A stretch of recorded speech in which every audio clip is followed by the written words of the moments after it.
প্রথম প্রশ্ন হলো মালভূমি সৃষ্টির কারণগুলি উল্লেখ করো। মালভূমি সৃষ্টির পশ্চাতে অনেকগুলি কারণ বিদ্যমান।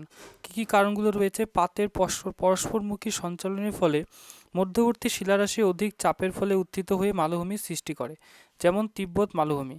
তাহলে পাতের পরস্পরমুখী সঞ্চালনের ফলে মাঝখানের শিলারাশির মধ্যে চাপ পেয়ে অনেক সময় উপরে উঠে যায়, যা মালভূমি সৃষ্টি করে।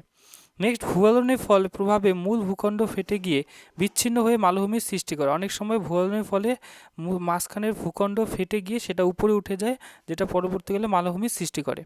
ক্ষয়কার্যের ফলে কোনো উচ্চ পার্বত্য বা পাহাড় ক্ষয়প্রাপ্ত হয়ে মালভূমি পরিণত হয়। আবার অনেক সময় কি হয়, কোনো পাহাড় সেটা ক্ষয় হতে হতে সেটা নিচু হয়ে যায় এবং মালভূমির আকার ধারণ করে, যেমন বুন্দেলখণ্ড, বাগেলহন, এগুলো একসময় পর্বত ছিল, যেগুলো পরবর্তীকালে ক্ষয়ের ফলে মালভূমির আকার ধারণ করেছে।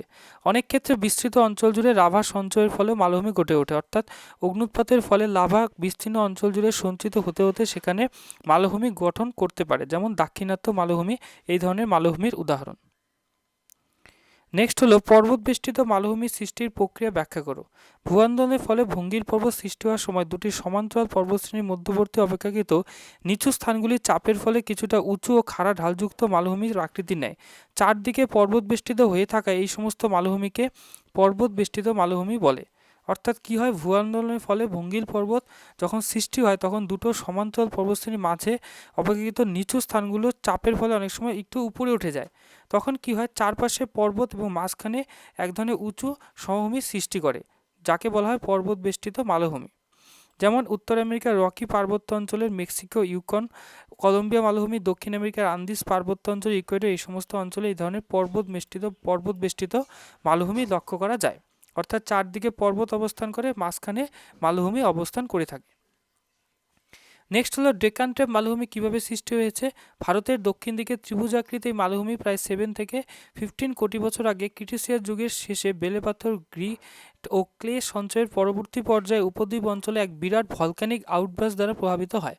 অর্থাৎ ভারতের যে দক্ষিণ দিক, অর্থাৎ দক্ষিণ ভারত দেখতে অনেকটা ত্রিভুজাকৃতি, যেটাকে পেনিনসুলার ইন্ডিয়া বলা হয়, পেনিনসুলার প্লেটু রিজিয়ন, সেই অঞ্চলটায় কি হয়েছে 7 থেকে 15 কোটি বছর আগে ভলক্যানিক আউটবার্স্ট অর্থাৎ অগ্নুৎপাতের ফলে প্রচুর পরিমাণে লাভা সঞ্চিত হয়েছে, এবং যার ফলে ব্যাসল্ট লাভা উদ্ভূত হয়ে পাইরোক্লাস্টিক পদার্থসমূহ স্তরে স্তরে সঞ্চিত হয়েছে এবং সেগুলো জমাট বেঁধে এক ধরনের মালভূমি গঠন করেছে।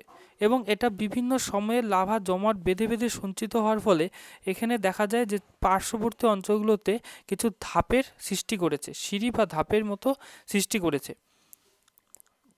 অর্থাৎ 3টি পর্যায়ে অগ্নুদ্গম হয়েছিল এবং 3টি পর্যায়ে যে অগ্নুদ্গম, সেই যে বিস্তারগুলো আস্তে আস্তে কম হতে থাকে এবং তার ফলে ধাপে ধাপে সিঁড়ির ন্যায় ভূমিরূপ তৈরি হয়।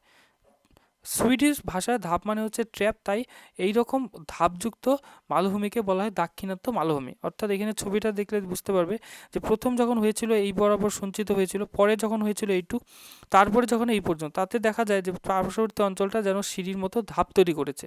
তাই এই ধরনের মালভূমিকে বলা হয় ডেকান ট্র্যাপ বা দাক্ষিণাত্য মালভূমি।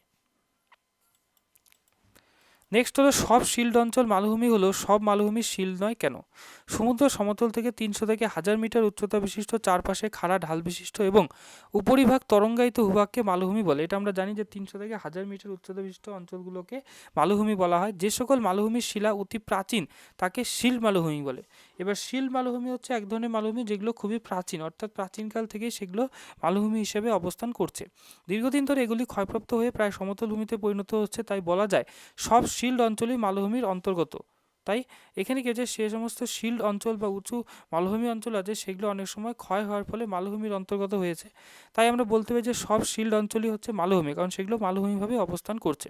কিন্তু সমস্ত মালভূমি প্রাচীন শিলা দ্বারা গঠিত নয়, তাই সমস্ত মালভূমিকে আমরা শিল্ড মালভূমি বলতে পারি না।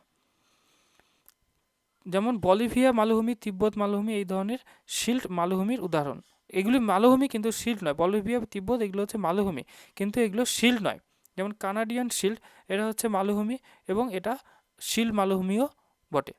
তাহলে এখানে আমরা বুঝতে পারছি যে সব শিল্ড অঞ্চল মালভূমি হলো, অর্থাৎ শিল্ড অঞ্চল মানে সেইটা প্রাচীন মালভূমি, অর্থাৎ সেগুলো মালভূমি, কিন্তু সব মালভূমি প্রাচীন নয়, তাই সব মালভূমিকে শিল্ড অঞ্চল বা শিল্ড মালভূমি বলা যাবে না।